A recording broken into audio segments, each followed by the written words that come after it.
Good morning. Welcome. We're just waiting for a couple more to join.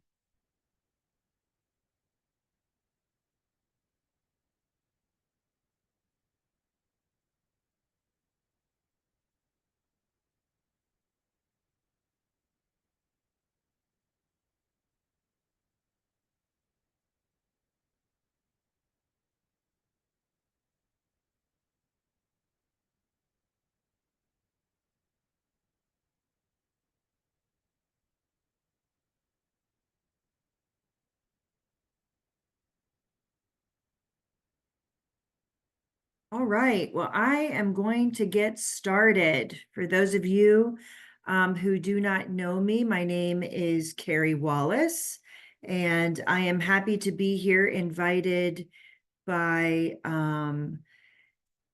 Payak and the Big Eye of Montana and Wyoming. So this is brought to you by those state associations. I want to make sure that you can actually see my screen. Skylar, can you confirm that you can see that? Yes, I can see it. Awesome. All right. So today we're going to be talking about one of my favorite subjects, which is the importance of understanding your financial statements. Again, my name is Carey Wallace. I run a company called AgencyFocus, where we provide valuation, perpetuation planning services, fractional CFO services. My background's finance, and I have been focused on independent insurance agency financials for about the last 16 years and doing consulting for about the last 9 years. So it is incredibly important for us to know our numbers. We're going to focus on the numbers that are included in typical financial statements for independent insurance agents. The reality is, many agency owners are not, financials are not their forte. It's not exactly what they have grown up doing. And there's really no book that says, hey, when you open an agency, these are the things that you should pay attention to inside your financial statements. So I'm going to try and make it as simplified as possible, point out the things that you should be paying attention to and why it's important. The reality is what gets measured gets managed. So oftentimes when I engage with an independent insurance agency owner, it's because they want to get a valuation. Part of that process is I'll ask for, can you send me 5 years of your financial statements, your profit and loss statement, your balance sheet? And oftentimes, literally 3 times out of every 10, so 30% of the time, agency owners will say to me, we do not run monthly financial statements. All I have are my tax returns. If you are not looking at your financials, you're not able to actually manage what's on those statements and make decisions throughout the year. You're going to wait until the end of the year when you file your taxes to determine whether or not you can make some of those decisions. So I'm going to try and show you if financials are overwhelming or it's something that you don't look at on a regular basis, or even if you do look at them on a regular basis and you don't know what you're looking for, I'm going to try and make that as easy as possible. The reality is, every agency, whether you are a scratch agency, a growing agency, an agency that has been established for a long period of time and maybe is investing in your people or a niche or a certain area, or maybe even if you're an agency that's looking to acquire other agencies, all the way to an agency that might be at the end of their life cycle and thinking about selling, it is crazy important in order to know your numbers and know the story that your financials are telling. Because the reality is, if you are looking at them and you know what your growth rate is, what your profitability rate is, if you clean up the information on your balance sheet and things that you may not have looked at for a really long time, it's going to position you to do certain things. For instance, if you are acquiring and you go to get a bank loan and your financials are not clean, it will lengthen that time. You might not know that something's been on your balance sheet for years because it's not a statement that you've used for a while. They're going to ask you for that financial statement. They're going to look at it and it's going to be time consuming to get that cleaned up. Same thing with your profit and loss statement. If there are discretionary expenses, it's not going to position you well in order to be able to get the maximum amount that you might want to acquire another agency or transition the ownership of your agency. It may not position you if you want a loan for a producer, or if you just want to invest and hire a producer or a CSR, or make some hiring changes in general.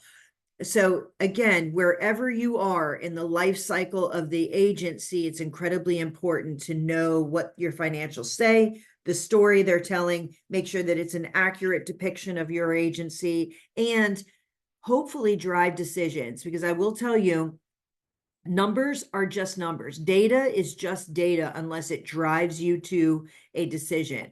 So when you look at a sheet full of numbers, if it's not telling you something to do, or you don't know how to interpret what to do, it really is pretty meaningless. So I'm actually a certified exit planning advisor, and this is one of the statistics that they shared with us, that 54% of small businesses across all industries do not have budgets. One of the first things that I do with the agencies that we engage with as a fractional CFO is we create a budget for the year.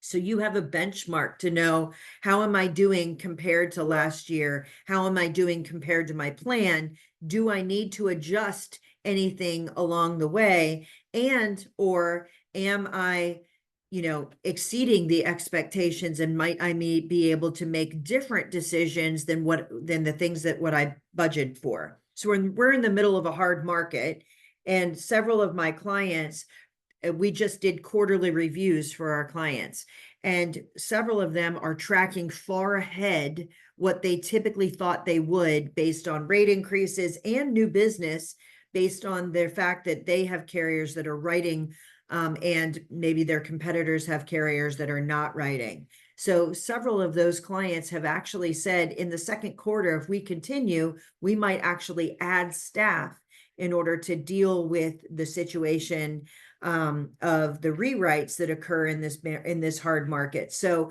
by having that budget, we're able to project what's going to happen for the rest of the year, and they're able to make some decisions. Does that hire make sense for them? Is this just a one period of time? And by the time we get through the second quarter, they'll be able to know whether or not they can make that decision. That's what a budget does. Oftentimes people think, I'm not going to put a budget in place because I don't want to be confined by a budget, when in actuality, the budget gives you the freedom to see where you are, where you thought you would be, and what decisions can you make based on those situations for your agency. The other statistic that I found super interesting was 75% of small business owners claim that they are not very knowledgeable about accounting. So before I dive into the financial statements, I'd like to actually go over some of the common terms that you'll hear someone like me who has a financial background use, and explain what those terms are. I will tell you, when I joined the insurance industry, you all have terms that I didn't quite understand. It took me a while to know that contingencies, profit sharing, and bonuses were all the same thing. You guys use them interchangeably, depending on which carrier you're talking to or what network you work with or affiliated with. You use different terms. Same thing goes inside the financial industry. So let me walk you through a couple of the accounting terms that you might hear me say. So when I'm talking about your profit and loss statement that tells you over a period of time how much revenue you have, how much profit you have, that revenue that I'm talking about is your total commission and fees, or your sales. So I'm talking about the top line number that represents that total commission and fee. It will also include your contingencies and other revenue, but when I'm talking about the agency's revenue, I'm referring to total commission and fees, and I might also call that your sales. Or other industries would call that their sales. So the second one is profit, earning, and income all mean the same. So when I take your revenue are your sales, total commission and fee revenue, less all of the expenses. What's left over is what's called your profit. I would also call that your earnings or your net income. So those three terms are kind of like your contingencies. We might say different things, but that is called a profit and loss statement. And the bottom number that's left over is typically what's called your net profit or net income. Costs are different than expenses. So your clients will have a profit and loss statement that will look different than yours if they make a product.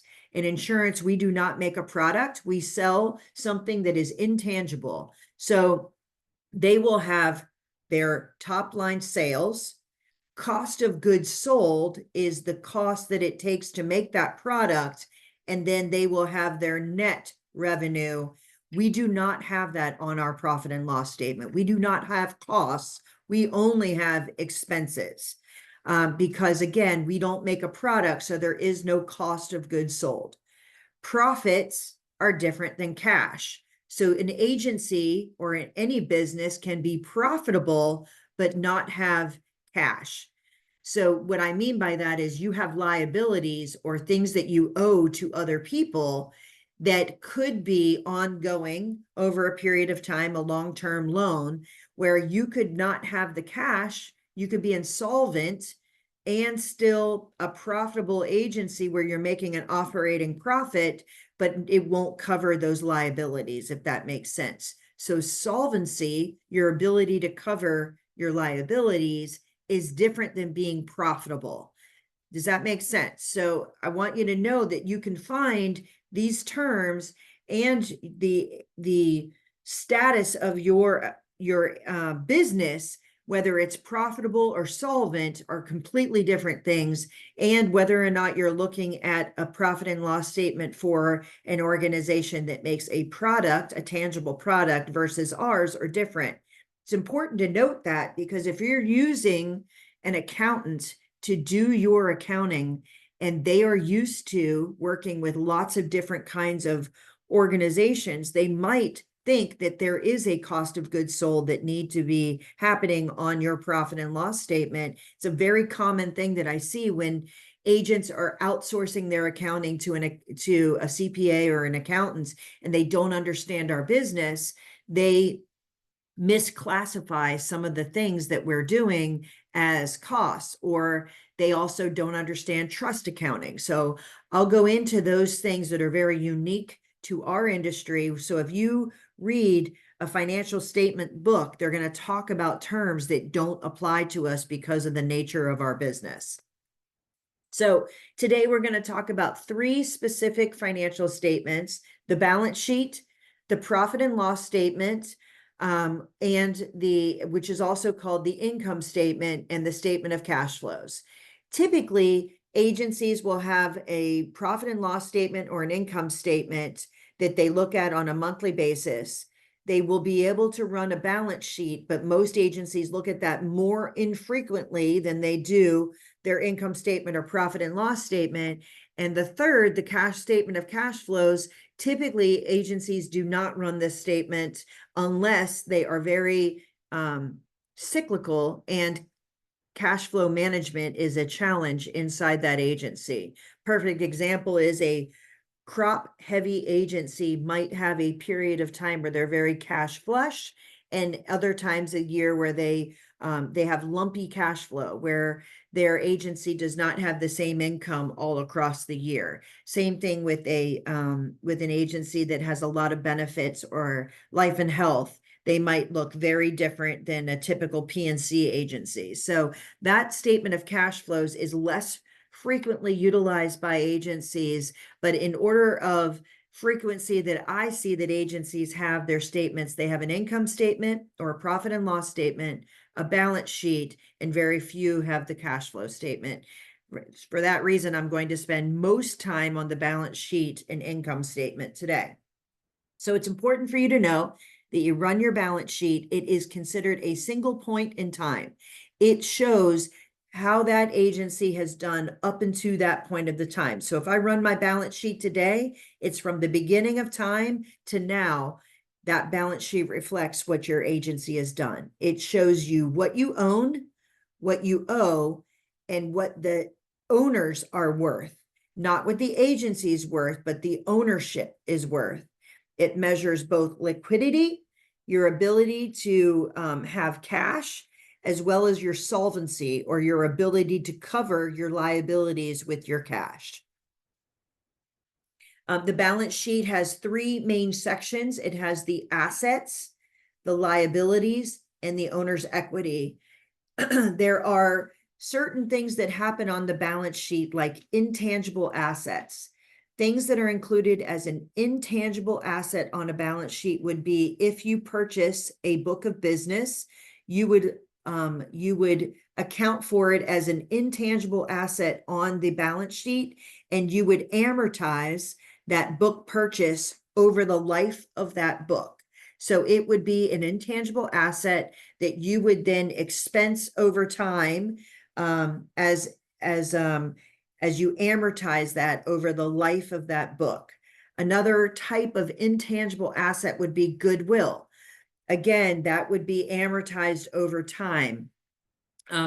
Other typical intangible assets that I see on a balance sheet are a non-compete agreement might show up as an intangible asset, as well as maybe your original, you might make an investment that you're going to put over time into an agency. So again, these are called intangible assets. When I value an agency and I see intangible assets that are sitting on the balance sheet, it's important for you to know those intangible assets are actually removed from the balance sheet for evaluation purposes, because if you think about the things that I just said, a book purchase, an acquisition, goodwill as part of an acquisition, or a non-compete agreement as part of an acquisition, all of those things, when you make that acquisition, is included in your profit and loss statement as revenue for that book of business that you've purchased. So that asset that's sitting on your balance sheet would be double counted if we left it on the balance sheet and we also knew that it's accounted for in your profit and loss statement. So as part of that process, when I value an agency, those intangible assets are taken to zero. The second thing for you to know on a balance sheet that's very unique to us in our industry is trust accounting, which means if you have agency bill transactions inside your agency, you are collecting money on behalf of the carrier. You're holding it in trust until you are paid by the customer, and then you are paying the carrier their portion and paying yourself the commission that stays with the agency. It's incredibly important for your accountant to understand what is agency bill versus what is direct bill, and deposit that money into a trust account if it's agency bill and account for it appropriately, not commingle those funds between your trust account and your operating account. If your accountant doesn't know that you're holding money on behalf of someone else, or they don't understand which deposits are which, those funds can get commingled pretty quickly. So I'm a financial person, and I will tell you, I went through many different accounting classes. They touched on trust accounting very briefly, but I've worked in a technology company, I've worked in a computer company, none of them had trust accounting. So it is not a common thing. If your accountant is doing many different types of businesses, it's important for you to tell them which ones of your carriers are agency bill, and which funds that you receive are deposited in your trust account versus your operating account. It's an area that is pretty, there's a lot of errors made on agencies' financials because of trust accounting. Your liquidity ratio and your debt ratio and your net worth are the common metrics that you can find on your balance sheet.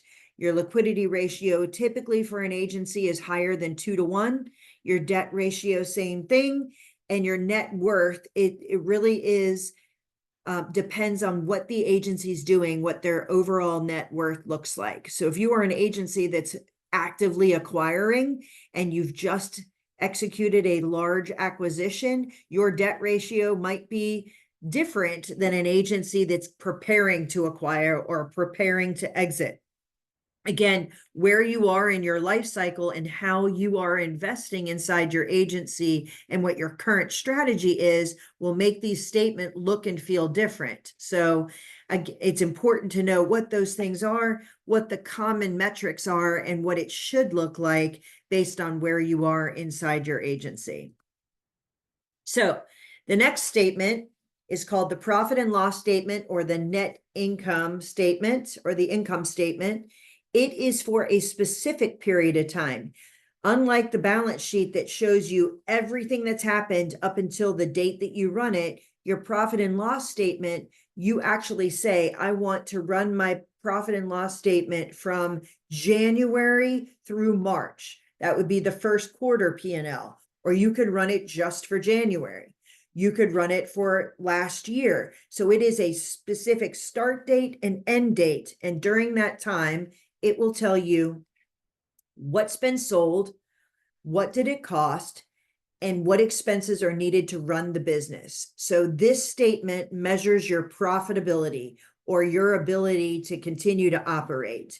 And again, it's broken down into three major sections, which are the top part is your revenue. Then you have different expense categories inside the center of the statement. And on the bottom, it will tell you, are you positive? Do you have a net profit, or do you have a net loss? So again, that's why it's given the name a profit and loss statement. And remember, you can run it for any specific period of time. You could run it for one day, you could run it for 5 years, but the most common way to run it is for a monthly period, then year to date, and then annually. When I do valuations, I ask for 5 years, 5 full years of a profit and loss statement. And typically, unless we typically do not do short periods of profit and loss statements for evaluation unless there's something very specific, a need in order to do that. So the period of time I typically look at is a full year. Some of the common things that I look at on a profit and loss statement is for each of those expense categories, what percentage of revenue are you utilizing for each of those categories? For instance, the largest expense category inside any agency, no matter who you are, is your people. So what percent of your revenue is being allocated towards payroll? What percent of your revenue is going towards employee benefits? What percent of your revenue is going towards technology or your AMS system or your marketing? That percentage of revenue are the benchmarks that you can use to compare yourself to other agencies to see, am I over allocating too much based on my size to each of these categories? Am I under allocating, which might tell you, am I understaffed, or am I, it might explain some of your performance. So those benchmarks are incredibly important. They're not the end all be all. They're meant to be a guide to help you know how you're doing, and might there be something you want to pay closer attention to in your business. So comparing those actual comparisons to budget and benchmarks can be incredibly insightful on your profit and loss statement. Your budget basically says, for this year, I expect to have a certain amount of revenue, a certain amount of expense, and a certain amount of profitability. So you can compare what your actual costs are, your actual revenue in any given month, and what your actual profitability is to that budget to know how you're doing. And then you also have those industry benchmarks to use. That allocation of where you put your resources is one of the best. Having those guides is one of the best decision-making processes out of a financial statement that you'll have. Setting expectations about what they should be, and then making adjustments when you're either outperforming the benchmarks or budget, or underperforming the benchmarks or budget. So in order to use those benchmarks, you have to organize your profit and loss statement in the same way that the benchmarks are being organized. When I get financial statements and profit and loss statements from agencies, I will oftentimes have to reorganize their classifications into the industry benchmarks. This right here, if you scan it, this is a tool that will tell you what those benchmarks are and what the common expenses are inside those benchmarks. So you can look and see if your financials are organized using the same categories, and are you putting the right expenses in each of those categories so those benchmarks that exist in our industry are meaningful to you. The last thing you want to do is compare yourself to benchmarks and you're comparing apples and oranges. So here's what I mean. If you have a website for your agency and you're putting that in marketing, and the benchmark actually includes it in technology, you'll be skewed. You'll be under in your expenses for technology, or you might be under in one and over in the other, and you don't know why. So as once you put your expenses in the same categories as the benchmark, now you can start to have a real comparison. So again, this income statement categories is meant to be a guide to help you know, do I have my chart of accounts, which are the accounts that show up on your profit and loss statement? Do I have that organized appropriately? And am I putting the right vendor and types of expenses in each of those categories? So here's an example of what those categories look like on an income statement. This is literally the income statement that I utilize in order to do valuations. And I have all of the categories. Again, I've got all the revenue up top. So I've got the income broken by direct bill, agency bill, broker commission income, agency fee income, and consulting fee income. Not all agencies have that, but some do. And then I've got the other income broken by contingency or bonus, interest income, or premium finance income, and then miscellaneous. So for any agency that comes to us, we have to put their expenses in these categories, and I create a map from their accounts to the industry benchmark so they know exactly how I've organized their financials. The next section is the payroll, the benefits to get total compensation, and then the selling expenses, the advertising, travel, and automobile spends make up the selling expenses of an agency. You can see on the far right side of this, it says divided by 0. That is me. Each of these, when you fill out this financial statement, it is taking the total net revenue amount that shows about a third of the way down from in the page. Every single expense is being determine what percentage of the total net revenue is being allocated towards administrative payroll or advertising and promotion. So you can see how much you're allocating in each of those categories. The rest of the categories are the operating expenses, the administrative expenses to get to your overall total expenses, that net profit, and ultimately your EBITDA, which stands for earnings before interest, taxes, depreciation, and amortization. So that is basically your operating profit, and that is the number that is utilized in order to determine the profit or the value of an agency. So if you do not know what your EBITDA is, that is one of the numbers in the equation in order to determine the value of an agency. It's not your top line revenue. It's what is that profit, that operating profit that you can expect that agency to ongoing have. And it is multiplied by a multiplier in order to get the value of an agency. Again, these are the common categories that an agency utilizes, and you'll see I have an actual line, I have adjustment line, and then a pro forma. What that means is pro forma means what is the amount that you would expect for on an ongoing basis for an agency to spend in each of these categories. So some examples are, we would adjust out things that are one-time expenses or something we would never expect for it to continue to happen. Things like bad debts.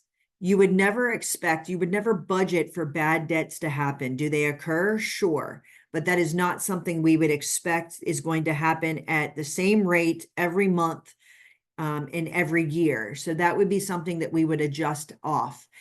Something in occupancy, you might have done a big repair to your agency. You might have replaced the carpeting all inside your agency because it was worn. There is no way that's an expense that you would do every single year. We would adjust out that one-time expense. So this is meant to say, here's where my actual is. Here's some, I want to adjust out anything that's never going to happen again or is very unique to that one year to get to what my pro forma is. The other thing in order to get to a pro forma, if I was valuing an agency, is what is the industry benchmark for this category? And are you inside that benchmark? Are you exceeding the benchmark? And if you are, why? Like, is it that you have a ton more technology than in the agencies your size? Or is it that you're overstaffed? Do you have a very unique situation and have 6 locations? And the average agency your size only has 2 locations? Like, what's causing you to be above or below? Those benchmarks can allow you to adjust and use what the industry standard is from a pro forma basis rather than what your actuals are when you're determining the value of an agency. So knowing what the ongoing expenses would be, or some of those discretionary expenses are, can help you know what that pro forma financial statement is for your agency and what the potential value of your agency would be as well. So I'm going to take a minute and just talk about EBITDA, which is, again, that number that is multiplied by the multiplier in order to determine the value of an agency. We all talk about multiples. Like, I can't tell you how often I'm asked, what is the going multiple for an agency? Most people are asking me what multiple of revenue can I expect for my agency? The reality is, agencies that are well run want it to be a multiple of EBITDA because you'll be potentially higher if you can operate at a high EBITDA or a high profitability. By doing that multiple of revenue, you might be leaving money on the table. The average agency can operate somewhere between a 25% to 45% EBITDA. Average is right around 30 when I do evaluation. They're starting to trend up a little bit in the 32 to 33% as well. And some of the things that determine whether or not an agency can operate at a high profitability is, how are they staffed? That makes up almost 50% of an agency's allocation of resources. What are they outsourcing any of their things? So are they paying people internally to do the work? Are they paying people externally to do the work? Do they have a location, or are they all remote? Are they utilizing virtual assistants for part of their staffing? Or how are they utilizing technology in order to be efficient? There's lots of things that go into what your operating profitability can be. But I want to remind you, the way you calculate yours is to get your total, your income less your expenses gives you your earnings. And then you take away from that, you add back any of the taxes you paid to the IRS, because that is not an operating expense. You add back any of the interest you paid on a loan, because that is not an operating, that will end at some point. So that's not an operating expense. You'll also add back any depreciation expense or amortization expense that's on your P&L or profit and loss statement, because, again, that is not an operating expense. You'll also right size it for owner compensation. You'll make sure that your profit and loss statement accurately reflects what a reasonable amount is for your owner compensation. Oftentimes, owners are paying themselves through distributions, and we want to make sure that there's a reasonable amount captured inside the P&L. And then you'll take off any of those one-time expenses that will not continue. You rebranded your agency, you built a new website, you replaced all your technology, you did a repair. You'll also take out any discretionary expenses, again, that if you were selling your agency, these expenses would not continue, inside your agency. That is the number that is your EBITDA or your operating profit inside your agency. It's a really great exercise to go through. If you've never done that, knowing that number will help you have a guide for, am I close to what I should be operating at? And if not, what's keeping me from operating that way? So I'm going to give you a couple examples of what it looks like. These are actual agencies that I did valuations for, and I'm showing you how they allocated their resources inside their profit and loss statement. So you can see agency number one, they had 70% of their revenue was going towards compensating their employees. The average agency is right around 45 to 50% is what you should be allocating to your people. Because of that, you can see their sales expense was only 2%. Their marketing was only 2%. Their technology was only 2%. And the rest of the expenses, their building, their insurance, their business insurance, their contributions, anything else in operating, their phones, their printing, all of that only made up 14% of operating costs and leaving their profit at 12%. Versus all the way on the end, there's an agency that was only allocating 40% of their revenue towards their compensation. This particular agency was heavily leveraging technology inside their agency, making them far more efficient, and they only required to have staff, a far less staff than an agency that isn't leveraging that technology. That happens to be something that they were doing. They also had outsourced services. So you can see their operating costs were 8% of what they were doing. Their technology costs were 10% of what they were doing. So far greater than the benchmark, but it allowed them to be far more efficient, making other expenses far less, and their overall profitability was at 32%. So how you allocate your resources sets you up for significantly different valuation. If these were both $1 million agencies, clearly agency number 4 would be far more valuable, because you could expect to have so much more cash generated or profit generated from agency number 4 than agency number 1. Especially if all that staff was not the owner's staff. And there's also a fallacy that people think you can just remove the entire owner's compensation from the P&L when you're selling an agency or when you're buying an agency.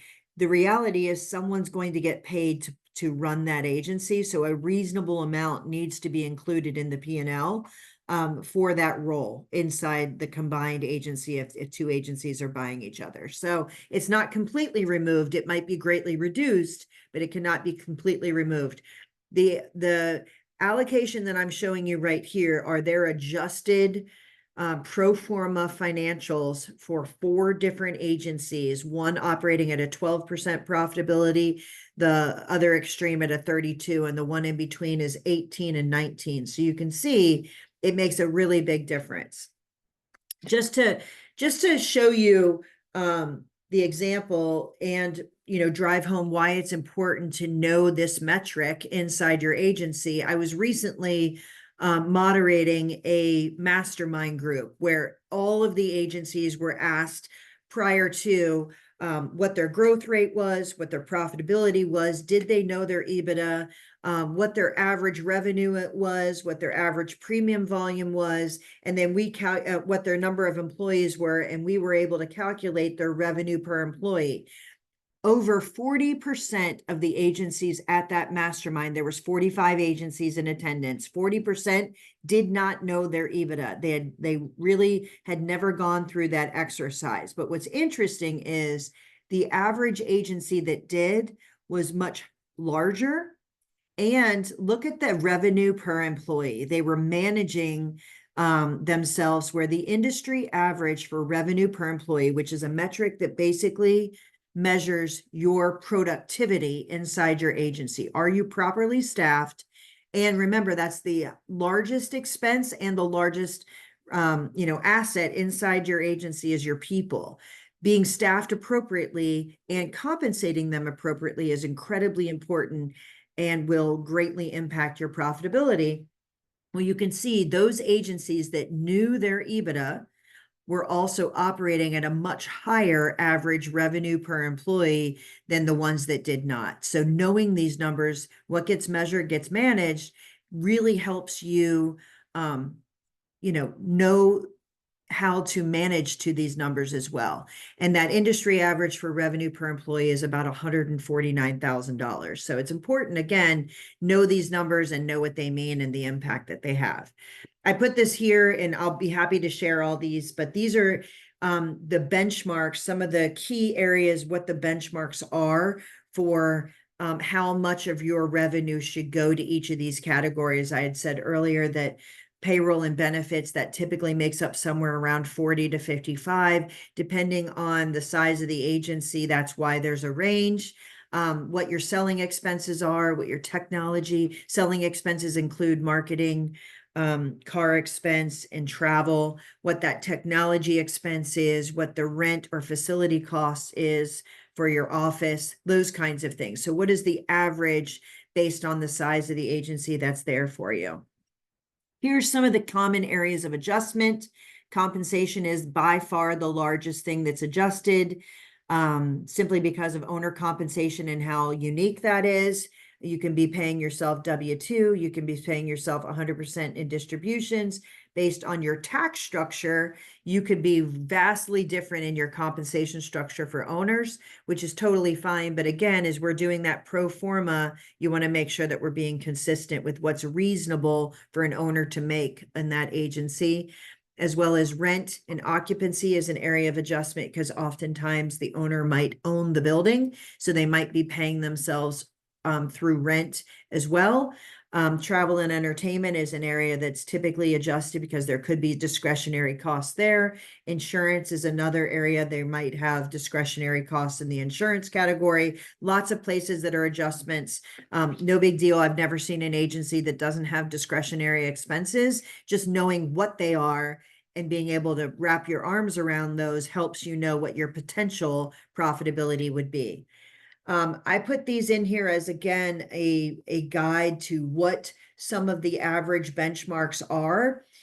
You could look at what your commission revenue is, your contingency, what percentage your contingency makes up of your overall revenue, what your number of owners, the staff numbers will get you, again, what that revenue per CSR and revenue per producer and then revenue per employee is. So all of these are common benchmarks that you'll see. You can compare your agency to the benchmark and look at the variances in order to determine, are there areas that you need to pay attention to? So for instance, if your compensation is more than the average agency, is it that you're overstaffed in service? Is your compensation for your producers at a percentage that's beyond what the agent industry average is? So you can start to figure out where am I off track and where am I beating the benchmarks and what do I need to think about differently? So again, these are just resources. I'm happy to provide these to you so you can have it as a guide as you're looking at your own financials. There's also best practices publishes as a report that tells you what the standards are for producers, how many producers an agency has inside them, what their average new commission and revenue are, the average book serviced and revenue again, and what the average compensation is for producers.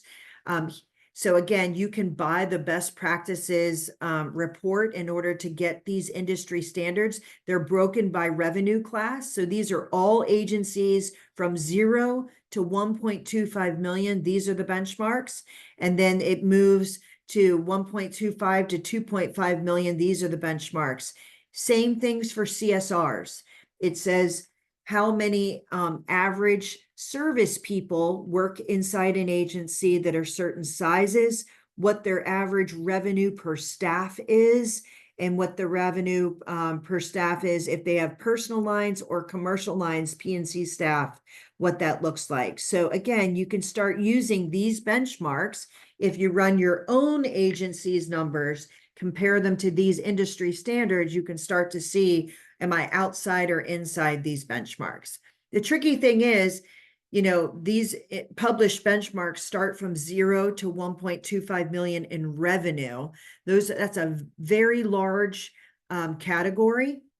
At AgencyFocus, we actually break those down from 0 to 500,000, and then from 500,000 to 750,000 in revenue, and then 750,000 to $1 million, because 83% of independent agents fall in this lowest category. And a $500,000 revenue agency is very, very different than a 1.25 million revenue agency. So if you're interested in those benchmarks, feel free to reach out.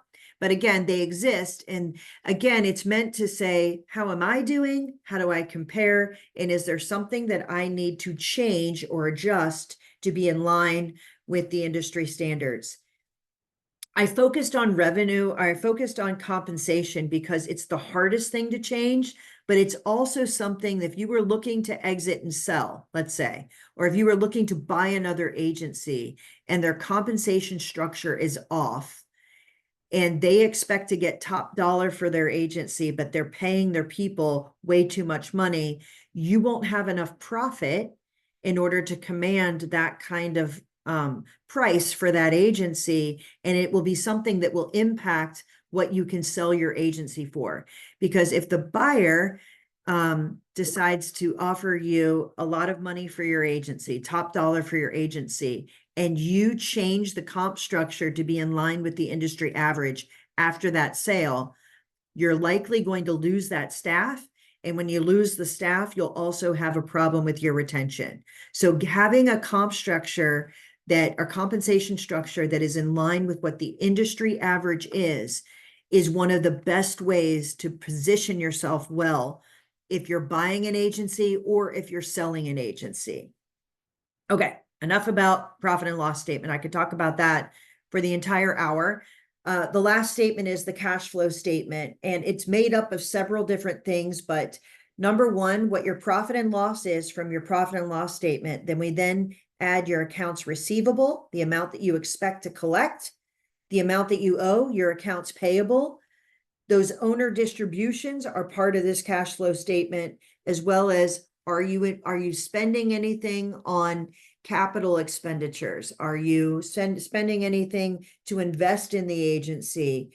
Do you have debt or loans that you need to satisfy? So basically you add your beginning cash balance plus or minus your investing activities, plus or minus your operating activities, and plus or minus your financing activities to get to your ending cash balance. So it's a way to project forward to say, will I have a cash deficit, or will I be able to cover everything that I want to do with the cash?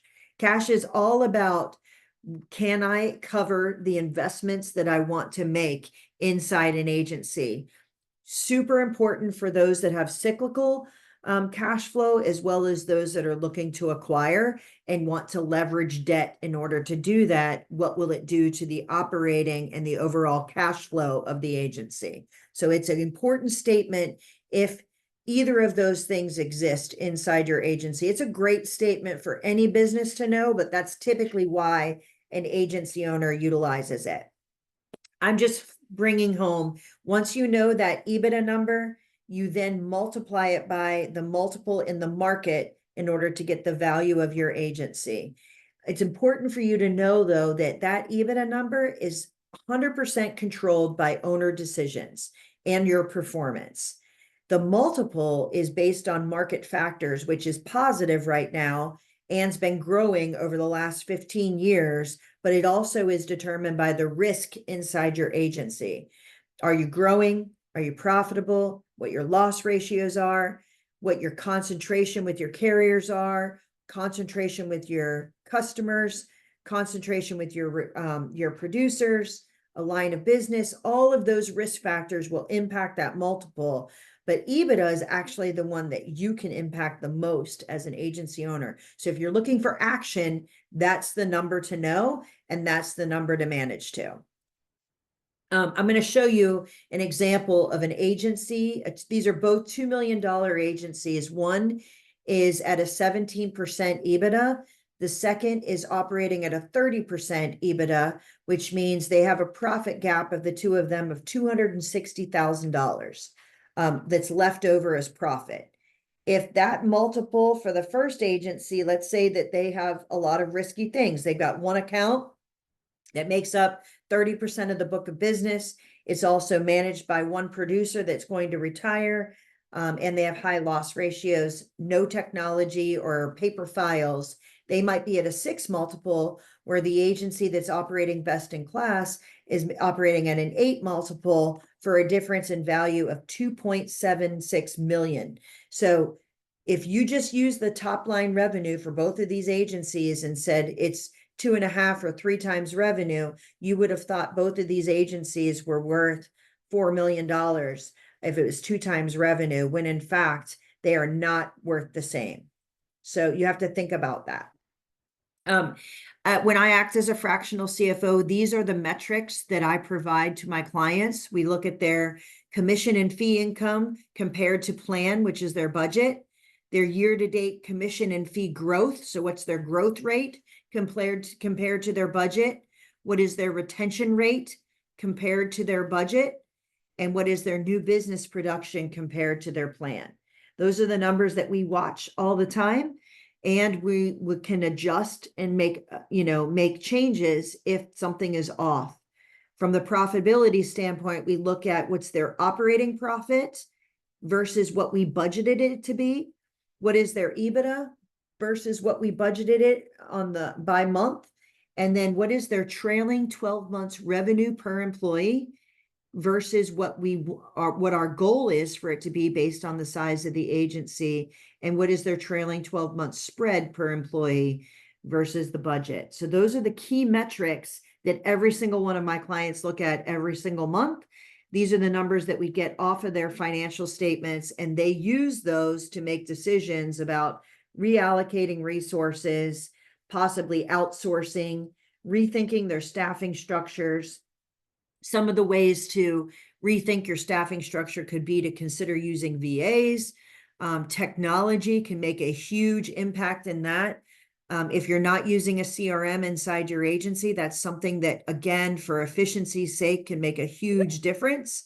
And whether or not they're automating and using some predictive tools inside their agency. These are all ways that agencies are investing in their agency. And by using your financials, you can determine, do I have the ability to invest in these areas, or should I be investing in these areas? I can't stress enough, once you know these numbers, you're able to measure and manage it differently. If you know what you're looking for, you can absolutely take the time to do that. I think there's great power in knowing your data, and knowing your numbers creates options. So if you think about it, even if you're not, I've said a couple times during this that if you're selling or if you're buying, everybody should be running their business as if they're selling it tomorrow. So knowing these numbers and knowing how to be prepared, your business is as healthy as it needs to be if and when that time comes. Because the reality is every owner will not be the owner of their agency at some point. And so running it like you're selling it tomorrow positions you well. If you liked this kind of information or you want to learn more, first of all, I have a podcast that I do with my daughter where we talk about these topics. We talk about buying, we talk about selling, we talk about ways agencies are investing in their agencies. We have a lot of agency stories. It's all we do. It's not about, you're not going to learn how to become the best producer on our podcast. We're going to talk about really running your business like you're selling it tomorrow and investing in it. That's the podcast. And if you want to reach out to me, my contact information is on the left-hand side. You have my email address, my website. If you scan that, you can talk to me. I provide 30-minute sessions with any of my state partner agencies. It's a member benefit for anyone that's part of the association because they're my partner. So if you want to talk specifically about your agency or anything we talked about today, I encourage you to take advantage of that. There's no charge to you. It's 30 minutes. We talk about whatever you want to talk about, and I'm happy to help you in any way that I can. I greatly appreciate the partnership with the associations, and I love that they're investing in bringing you content that helps you run your business and deal with all the challenges and all the opportunities that this industry brings to you all. So I'm happy that you had me today. If anyone has any questions, I'd be happy to answer those now.